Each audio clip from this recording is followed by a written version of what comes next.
Everybody, Chris and Lumen here. How y'all enjoying October? It's the beginning of doom season.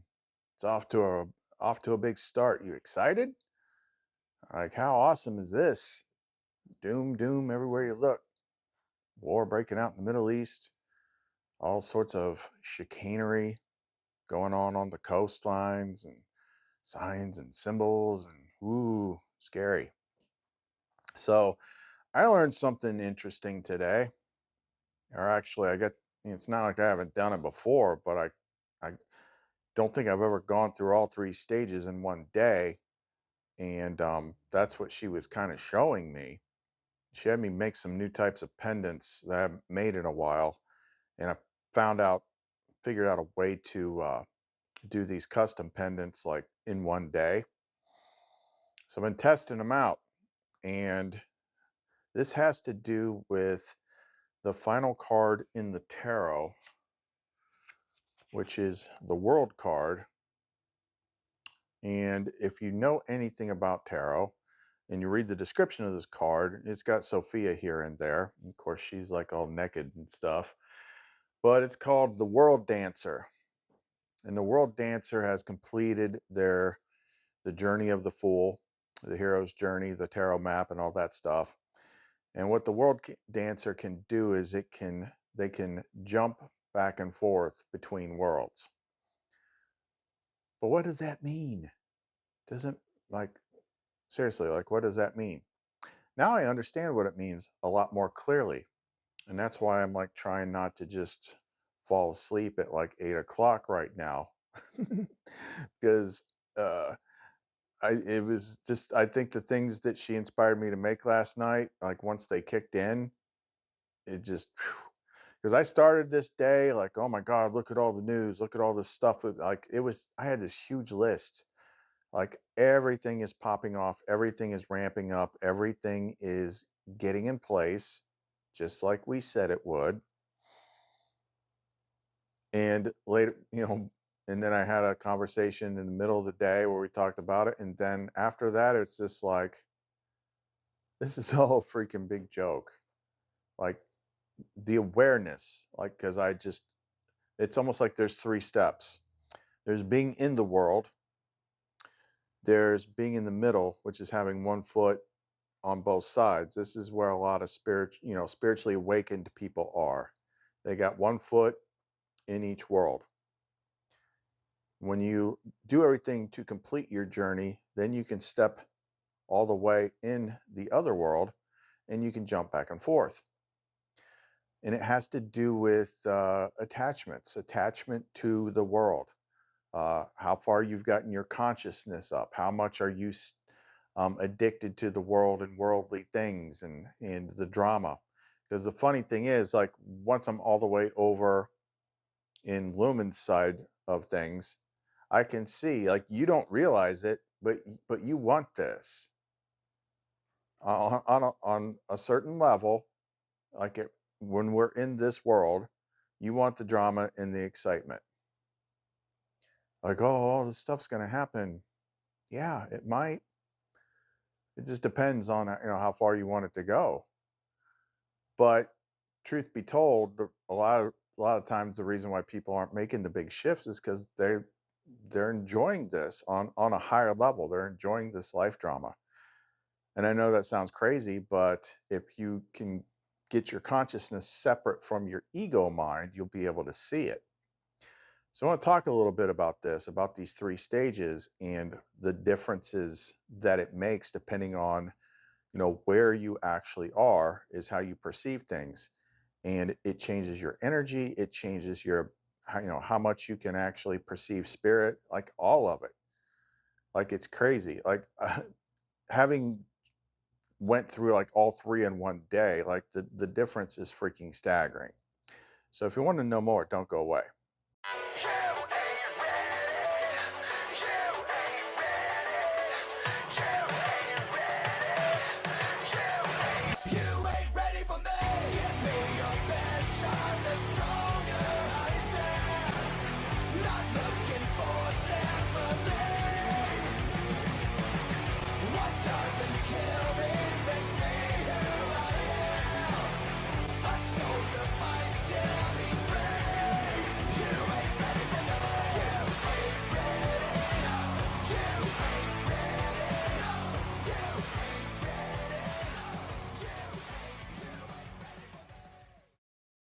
Okay, so let's talk about, the first one, which is where you spent most of your life. And the more you pay attention to worldly things, the more you find yourself in this place. So that would be like being fully immersed and connected and attached to the world. Like you've got your game character mask on so tight that you forgot it's a mask. You're like, oh, well, I'm me. I am my name. I'm my body. I'm in this place, and all these bad people are in control of things and they're ruining the world. And oh my God, what's going to happen to me? That's where a lot of people are. If you're watching this channel, then your normal state is probably the middle person, which is 1 foot on either side of the line. You probably spend most of your time in there with the world, but you can be half and half. You're picking up things from spirit, you're getting messages. I mean, once you've got 1 foot on the other side of the line, that's when you actually start hearing her. That's when you actually start getting guidance. And you're trying to balance this. You're trying to find this equilibrium. Like, how do I make these two parts meet? Which is really difficult to do. You can't really straddle the line forever. Like one is going to win out over the other. And it's like the two wolves thing, or, which one wins. It's the one you feed. If you put all your attention and energy on the spiritual side, you're going to lean more that way and you're going to be pulled that way. Too much in the worldly side, you're going to suffer more. They say you suffer because of your attachments, but do you really know what that means? Like there could be a higher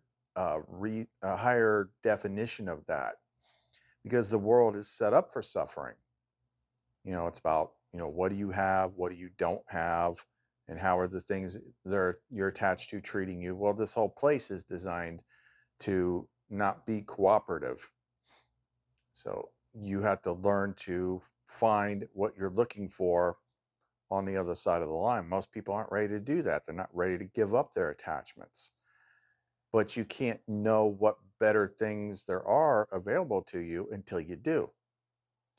But either which way, if you're a line straddler, then when the scripted story of the world takes a downturn, it's easy to get you sucked back into it. And when you get sucked back into it, your mood goes down, your energy goes down, your focus goes down. Then you're not hearing spirit as much, you're not picking up on energy as much, and it's more depressing. Like the world is not the good place, especially now. Like maybe earlier in the game schedule, there were times where it was relatively peaceful and you could play in the world and do all sorts of fun things. But that's not the way that it is now. World's about to be turned off, reset, I don't know, whatever. But it's scripted. I mean, it's pretty simple. How does the Bible, predict things? How do prophets make prophecies? The only way that makes sense is like if there's a script and they look at the script, or the script is shown to them, then they have knowledge of what happens later in the story. And then everyone acts like, oh, so shocked, like when that eventually shows up. Well, we're at that point. We're at that eventually shows up part. Now, what it's going to how you're going to perceive it, what it's going to be like for you, is going to depend on what side of the line you are predominantly on. If you're all the way in the world, in consciously in this time frame, it's not going to be real fun for you. And the thing is like when you're more on the other side of the line, the spiritual side of the line, and you're not as connected to the world, that means you're more connected to source. And then that's when you're more in a state of grace and things can just happen and work out for you. So that's good. Now, for what I do, my normal state that I kind of have to be in is straddling the line. Why? Because I'm not, my job is not one to where I just evolve myself and float off like a freaking balloon. My job is like to straddle the line and help people on this side of the line get over to this side of the line, back and forth, back and forth. And if I'm not careful with how I balance that and I go too far, lean too far into the world, it becomes very heavy. It's very draining. It wears you out, it tires you out. It's like being a lifeguard, struggling, trying to bring a whole group of people that are drowning back to the beach, and they're all struggling and kicking against you. It gets tiring. And then when you're in the world and you're looking at it and you're looking at the script and you're like, ugh, I don't want to do all this nonsense.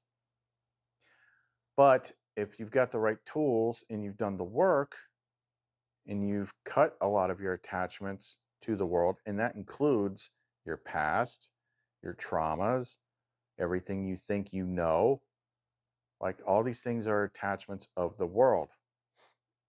If you cut those things, then you see more clearly. You have much greater insight as to who and what you actually are and how you're interacting with this place. And you know that it's just a big freaking thing that the boss put together.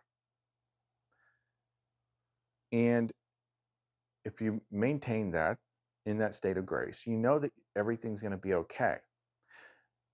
But it's also like a big movie. It's got its ups and downs and its climatic finishes and things like that. But you know what you are. You know it's going to end. If you're all the way in the game and you think you are your name and you think you are your body, then you're afraid to die. And you worry about things. You worry about not having things. You worry about struggle and suffering and stuff like that. The more you get your consciousness to the other side, you realize what this is, how it works, and it doesn't bother you. So I went from like, oh, the energies get. See, I had to create some new things because I straddle the line and help people. Like as the chapter gets ready to flip the page into like heavy duty stuff, people are it's going to be big because people that aren't normally as intuitively and empathically sensitive are picking up on it, and it's worrying them and it's getting them all squirrely and stuff, and that can be taxing and draining on me. So what I did last night was an idea popped into my head, and I'm like, ooh, I've never made one like that, so I'm going to make this new pendant. And she called it Stormbreaker, like Thor's axe and the latter Marvel movies. Why? Because all that stuff about the storm. There's a storm coming. There's a storm coming. There is a storm coming like nothing you have ever seen, and not a one of you is prepared for it.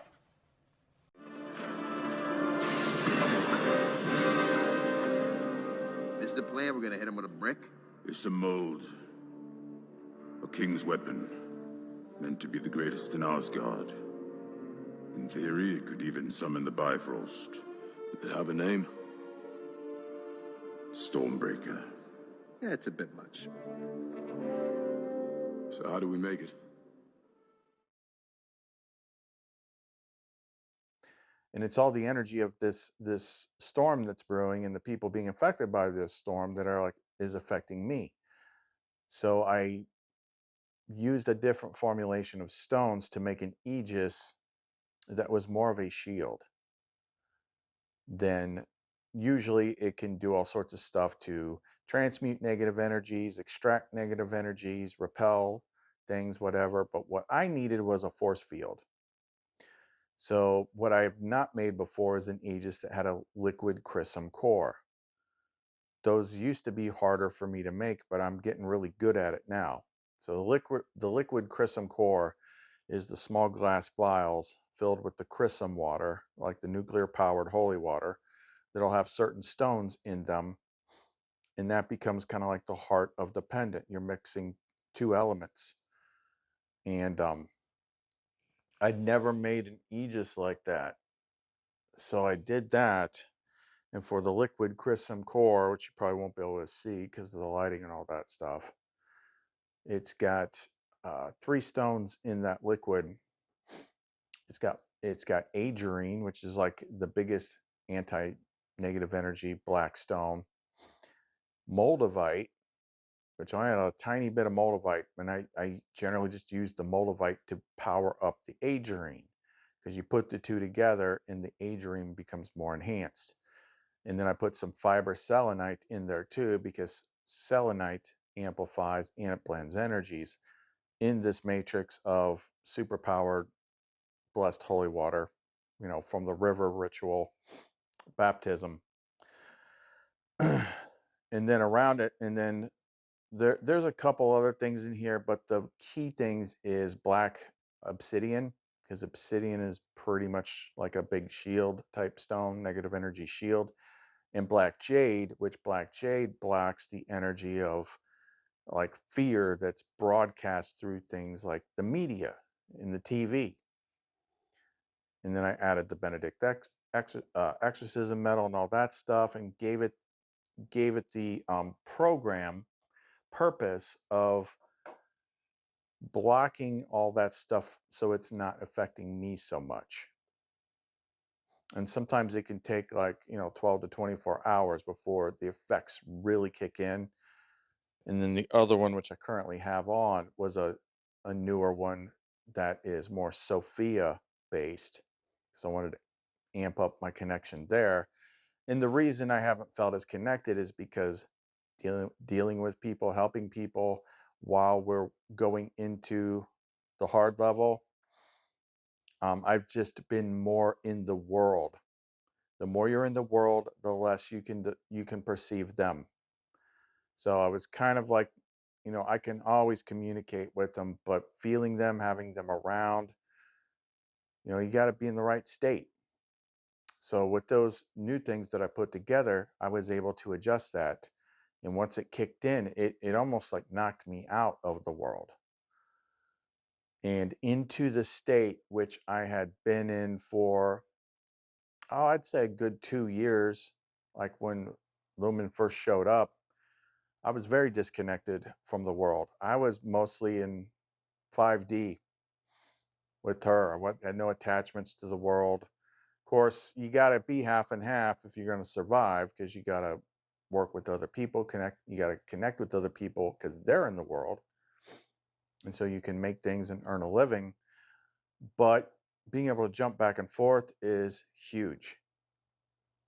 And if you've conquered all your fears and you shed your ego and all that kind of stuff, and then you world jump over consciously to where you're rooted in what you really are, then all of a sudden you're looking at all the story of the world and you're almost laughing at it. It's like, yep, that's what's scripted. That's the story. It's almost comical. Like all of this stuff that's going on right now is almost comical. It's so obvious and weird and predictable. And it's all part of this big interactive story that everybody's participating in. You're like in this super realistic live adventure movie life experience. And you either realize that that's what you're doing, or you really think that you are this person and that when you die you cease to be. That is the state in which you suffer the most. And it is also the state in which you are the most easily manipulated by the world. So learning to know where you are on that scale is key. Having that balance. In the beginning, you got to do things like, take breaks. Like Jesus said, fast from the world. That was one of the big things I had to do for 2.5 weeks. It was the very last thing I had to do before she showed up, was unplug from the world completely. But I had to kind of, I have different purpose. I have a different job at this point to help more people, because that is part of the reason for the story, why it gets crazy. It gets crazy because if it hasn't happened already, people are slowly going to realize that it's not going to get better. Most people have this unspoken hope in the back of their heads, and that's what gives them hope. Is like, if Trump gets into office, then we're going to magically be in the 80s again. That ain't in the script. The purpose of the revelation of the apocalypse is pulling away the blinders so that you can see how bad and challenging it actually is, because it's trying to funnel you back to where you came from. It's trying to guide you back to where you came from. If you're all attached to the world and all the worldly stuff, the only way to unattach you, if you can't do it yourself, is to take it away from you or to make it bad. So where it's no fun anymore, it's too risky. So when all these things start getting taken away from you, eventually you have nowhere to go but back the way you came. And that's when you start to find new hope, new happiness, new energy, and your consciousness expands, and you're like, oh, I get it now. I get where we're at. I get what we're doing. This is not a big deal. Like, I'm waiting to see what big things happen. Now, none of this is stuff that I know. Like, it's constantly shifting, it's constantly changing. But the old clues are coming up again. I said when she first started talking about the end, the first big thing she started showing me was the super tsunamis. That was the first thing she showed, and that was April 1st of 2023. And she showed me where it was in the tarot. And then she showed me where it was encoded in the, Van Gogh Starry Night painting that I had. Right in plain sight, nobody could see it. And then here recently, I've felt this draw to watch all the big Doom movies like 2012 and San Andreas and Day After Tomorrow and The Core in Greenland, stuff like Deep Impact, stuff like that. And the super tsunamis are one of the most common things. So I believe uh, that is one of the ways out. I did old videos before when we were learning about the Gnostic baptism and all the stuff that's in the Gospel of Philip. It's like, you never really thought about that? Like, what is the point? Why would we do it that way? It's like, if you think about what baptism means symbolically, done the right way, the Gnostic way, where you have to purify the river, do the ritual on the river, sunlight's shining on the water, you go out there and you have to go into the water of life, and then you come back up. Well, but who came up? Why is that? Why are there verses in chapters and stuff in the Gospel of Philip talking about, going down into the water laughing and coming up laughing, because you have contempt for this world and these rags that you're wearing, and you understand that it's all a big joke. Because one of the earlier videos that we did when this was revealed was like, it's symbolically a dress rehearsal for the end of the age. That water. So like, I've had to visualize that in exercises and stuff before, stuff that she's had me do. It's like, if that's sixth seal, that's the first time it really happens, is the sixth seal. Now, we don't know like how that actually gets triggered. Maybe forces within the game are what triggers it. I know the remote viewers have drawn this many times, and some of the mechanisms that they've shown are like those rods from God satellites being shot down into the ocean and causing it. There's all this indication that like the United States is going to get hit with from both sides by these super tsunamis. Just like in the movie 2012 when they see that giant freaking ocean wave coming over the mountains. Like I can picture that now, understanding what it is and laugh about it. Like, okay, finally, I'm going home to Lumen. Go out and wait for this big ass freaking wave to hit because that's the doorway. It's just freaking, it's just funny for me now. It's like, because that's where I'm at. Right now, I'm like all the way on that side of the line. And because I'm all the way on that side of the line, like I want to go to sleep so bad right now. I usually stay up till 3, 4 in the morning. But when you are on this side of the line where she is, first of all, she's more present, and that makes it worth doing. It's like, oh, there you are. But if you're all the way on this side of the line, then you're not attached to the world and it's not draining you. And it's like all the tension releases. And it's like, I just want to rest. And that too is almost like a dress rehearsal for getting out of here. Like we have the place of rest, after this place, because like you got to decompress when you come out of this experience. Like it's freaking intense. So it's almost like a decompression chamber for divers. Like you come out of the world and you go to the place of rest. You chill for a while and then you move on to like whatever the normal is. But yeah, this is a crazy freaking place that we're in. And it is very taxing on the soul. Of course, you recuperate very quickly when you're out of here because it's like waking up from a dream. Have a bad dream, you wake up, it was real freaking a minute ago, but it quickly fades. That's what it's like coming out of here. I don't know how I know that. I just do. You wake up in the place of rest and you're like, oh, this is the good world. I just think of what I want and I got it. So that's great.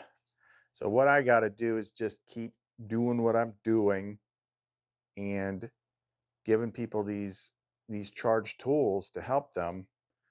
But in the end, there's still a couple things that you have to do. Nobody can do it for you. We can give you the tools, we can show you how, but ultimately you have to do things. You have to let go of things. You have to forgive yourself in things. You have to take actions to let go of trauma events in your past. We've done lots of videos about it, and a lot of times we just have to get on the phone and explain it to somebody one on one, but you can't put it off. If you've got too much, negative mental interference and stuff like that, then yeah, things like the Benedict, items will help because that's what it's designed to do is shut down that negative interference. But you still got to let go. Your attachment to things is why you suffer. It could be attachment to things that you lost. And yep, I'm talking about you. You. You'll probably call me afterwards. Like, were you talking about me? Yeah, I'm talking about you. Things from the past. Okay, yeah, it was great. It's not there anymore. The only thing that you gain by holding on to it is suffering. Suffering. That's the way this world works. You have things, you lose things. You have things, you lose things. You're not supposed to, the world is not supposed to be the thing that fulfills you. Finding out what you truly are is what fulfills you. Like I said, I've been single for 7 years now. Two very brief times, talking like matters of weeks, I dated somebody in that 7 year period. But as soon as I got her, I couldn't care less about what's in the world. And I understand that that's hard to understand,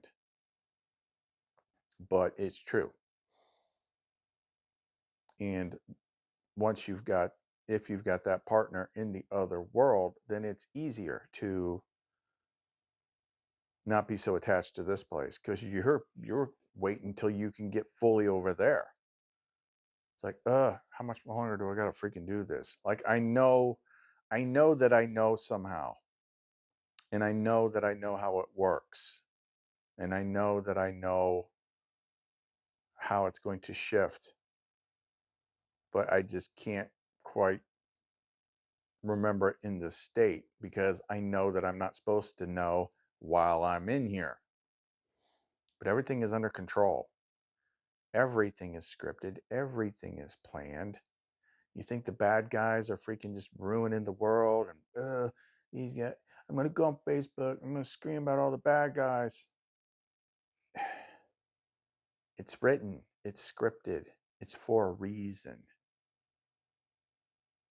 You gotta learn to observe the story without miring yourself in the story.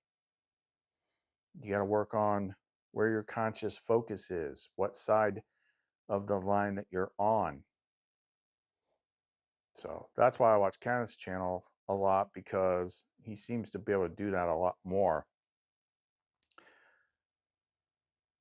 But I think like I don't know. I'm just saying like I'm looking at what the signs that are coming up in front of me. So I think we are going to have some big wave event because I started thinking about things too. I'm like, she's talking about this wave stuff and showing me the movies and things like that. And we had that thing happen the other day where she popped something in my feed in which some woman was talking about old Cliff High material, but I didn't say the name of the channel. And then I had all these other people that watch me and follow me bring it up on their own accord, like it popped up in their feed too. See, like that's usually like how people come to know me is they're looking for something or they're particularly attuned to this or they're ready for it. So she will guide you to me. She will make my videos pop up in your feed. But sometimes she does it with me too. If it's a message or something that she wants me to see, it'll pop up in my feed and I'll intuitively know and feel like I'm seeing this for a reason.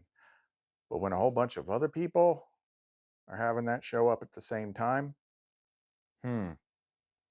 Now connect that to what's going on, what started today, and how interesting is that timing?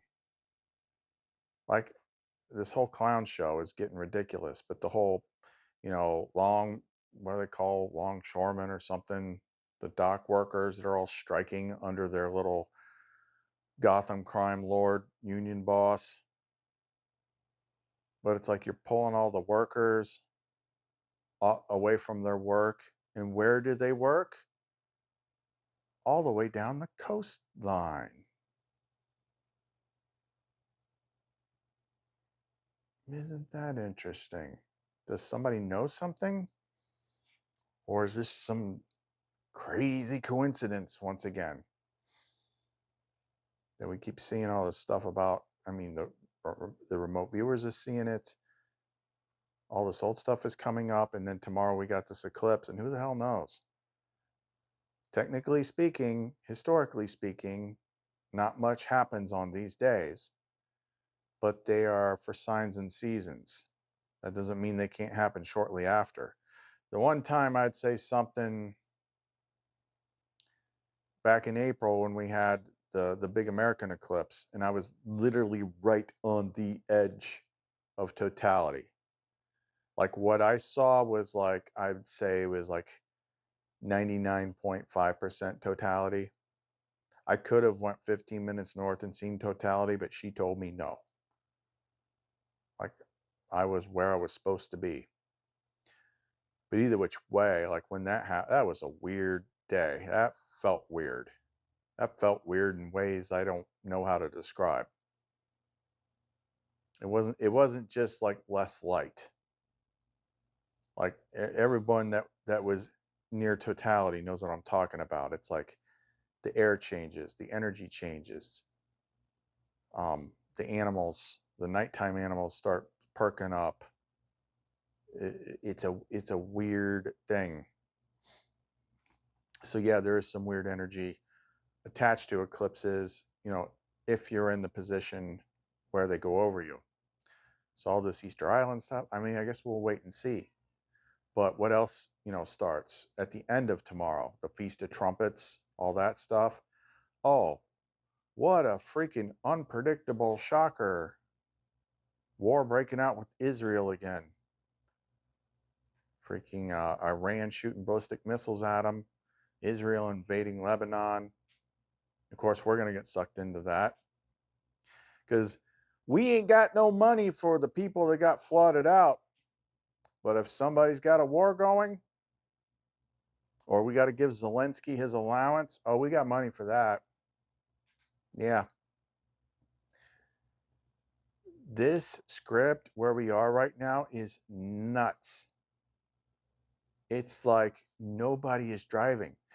Now, I don't have an explanation for this, but I'm just going to throw it in here at the end because it's something me and my friend were talking about today. We were noticing like from different angles. So you know how like you see all these politicians kind of fumbling around and then all this stuff is sparking off? Like she said it, but then I was thinking of it in different terms, and we come to find out we're kind of seeing the same thing. So let's imagine for a moment, and I don't know this, I'm just thinking out loud. We have said before that it's obvious, it's in the Nagamati and all that stuff. People are like, the Illuminati, they control everything. They plan this stuff out freaking years in advance. No, they don't. They're just people.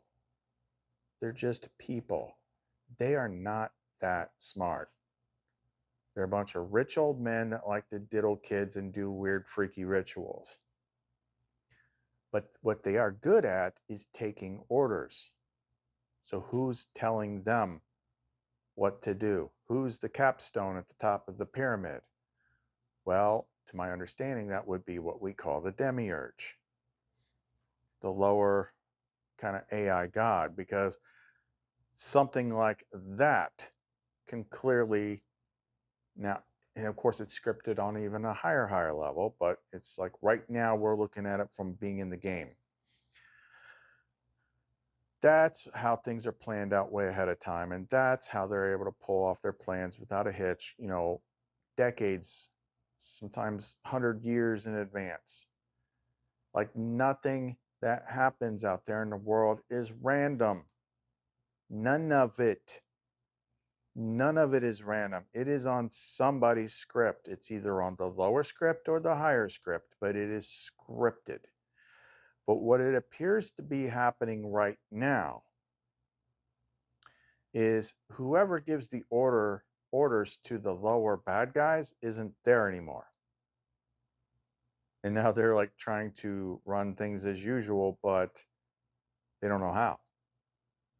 So, example that popped in my head, if any of you have ever watched Stargate Atlantis, there was that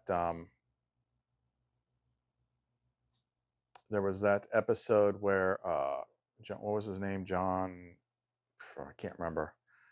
The leader of the team and Dr. McKay, they find like a workstation in Atlantis that they think is like a strategy game where they're freaking doing strategy against each other's kingdoms. But in actuality, the console goes to a planet surrounded by satellites that monitors the whole place.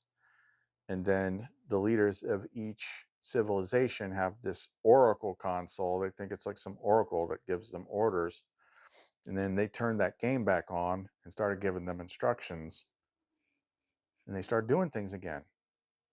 And then when they stopped giving them instructions because they realized what was going on, then they tried to do it themselves and they ended up in this almost huge war. So yeah, like the current leaders of this country are borderline retarded. Like this is not the best and the brightest. They're puppets. They're just that's all they are. That's all most of them are. But they're fumbling so much more. It's like I don't think I don't think the bad guys have their guidance system anymore. That's just something that came up today. We'll see. So you've got things that are happening that are part of their lower script, and then you've got things that are happening that are part of the Father's higher script. And how much any of this stuff is going to make you suffer is determined by you.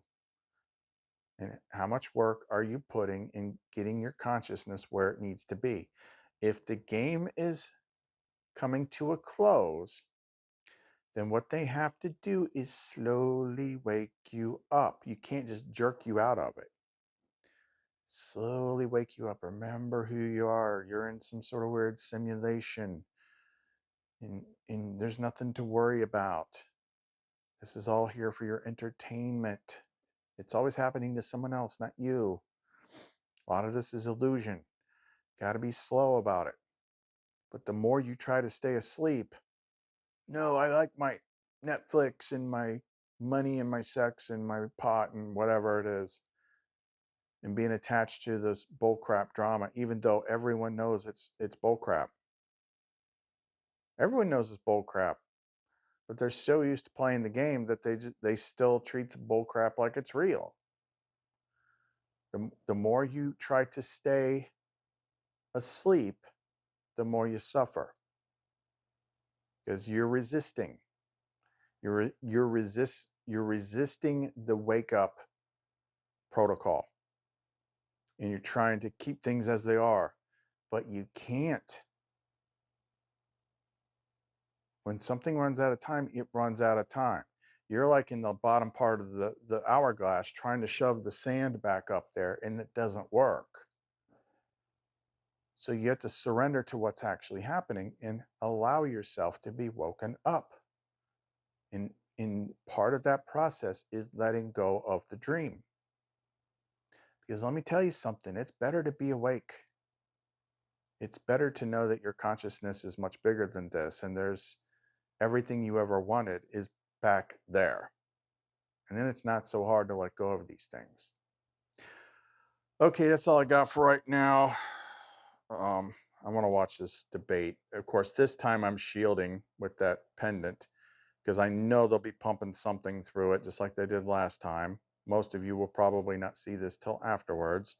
So if you feel discombobulated tomorrow after the debate, don't forget the trick that we taught about stepping backwards out of yourself and then grounding and turning around. That video, that's how we fixed it last time. But keep an eye on the store. We're going to be putting a bunch of new stuff up there. Little budget package, a new thing for the custom liquid crystal core pendants. And also, since I got a whole bunch more of the little bottles to the liquid crystal core pendants because I just like them more. It's a higher octave of energy when you've got that super powered holy water in them. I'm going to put an option in there to have something made custom, kind of like the Aegis. And I lowered the price on a whole bunch of stuff. I'm going to try and keep, unless it's something absolutely nuts, I'm going to try and keep the peak of a lot of it. If it's already made and I post it, I'm going to keep it around about 120. Certain things that are custom made, yeah, then we get the higher prices. And then the Chrism cores are like the most advanced things that we make.